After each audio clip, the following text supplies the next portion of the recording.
Hi, this is James Melendez, James the Wine Guy, here to share and celebrate this wine with you today. It's from Bravium Wines here in San Francisco's very own winemaking district called Treasure Island. And yes, there are some that is done within the city itself, although Treasure Island is part of the city of San Francisco. It's within city limits. A lot of the winemaking activity, there are several wineries that are producing wines in Treasure Island, probably more so at a greater pace than, say, on mainland San Francisco. Midnight Oil Syrah coming from Lucia Highlands 2007 vintage, 14.2% alcohol content. Now, I love the label because it's very, very simple. So here's basically the front and the back panel because there's a Surgeon General's warning, but then you see on the back panel is just this simple, beautiful, orangish, grayish, grayscale tone here. And for me, first of all, you can tell right now my favorite color is orange.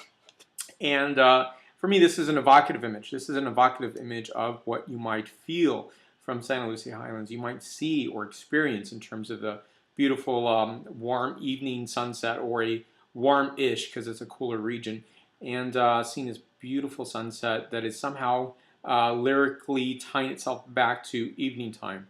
And I think that's part of the urban winemaking experience, is to reinvent things, to rethink things, and to look at things in a different way. And I think that Derek Rolfs, the winemaker, really has that vision here. Now, for me, Santa Lucia Highlands is a great treasury for Pinot Noir. So when you find a cool climate for Pinot Noir, you should also plant Syrah there, and that's what's happened. So you find some definitely in Sonoma, Russian River Valley, and cooler regions like Santa Lucia Highlands. And what comes from that is a really magical experience. Now, Syrah is finally getting its own attention back again. I think it's because for a variety of reasons. And first of all, let me just show you a map where Santa Lucia Highlands is, and it is very proximate to the Pacific Ocean. And because of that, it's getting, and I love this map here because it spells out very clearly Santa Lucia Islands. So you can see that in relationship to Monterey and the Pacific Ocean. And so coolness abounds. It's truly a highland area. And a lot of the vineyard sites are on a very steep incline. Now, Syrah's getting its attention again, as it should. It should never have lost it. A lot of reasons that's happened. I don't want to get into great detail about that because I've talked about that quite a bit, about Syrah and Shiraz. Now, for me, it's just an evocative, beautiful grape that I don't know how it ever lost attention or traction. It's just beyond me.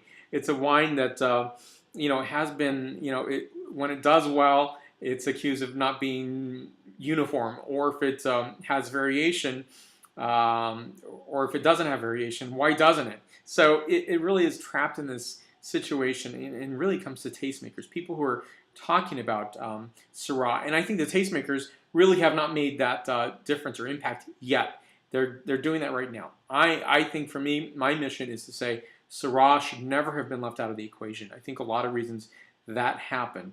So, before Malbec's glorious rise, I think Syrah took a hit, so did Merlot. And that's because you look at the Australian category, and that's really something that's really taken a dive. And I think the characteristics of some Australian, even U.S. Syrah, can be blanketing what is Syrah. That is, quote-unquote, a berry bomb, and it isn't. Well-made ones aren't. And sourcing this fruit from Santa Lucia Highlands is a great example. So Derek really was, I think, insightful to get a wine from this region, the beautiful Syrah grapes from this region, and to see what it does. 2007, okay, 2012 in this video. It is aged beautifully. And I think that's the remarkable thing about this wine, is that out of the gate, it would have been just fine. I'm sure it would have been very nice. Time in bottle, age in bottle, has come a long way to give such a really beautiful, strong, yet really nuanced wine. So it's expressive, yet it has coolness to it. It's enlivened, layered, and showing considerable finesse. Gorgeous wine. So I'll take a taste of this wine and tell you what it's like. And the notes on this, just take time to smell this wine. It's really gorgeous. Brambled notes, blueberry, woodpile, warm stones in a stream. So many beautiful notes are coming from this. A little bit of graphite. And those terms are usually used for white wines, but I think it's really absolutely appropriate to use that in the red wine category. Getting notes of baking spices and worn suede and leather. Beautiful notes on this. So here we're going to get some taste, flavor profiles. Here we go. Take a taste and give you some feedback.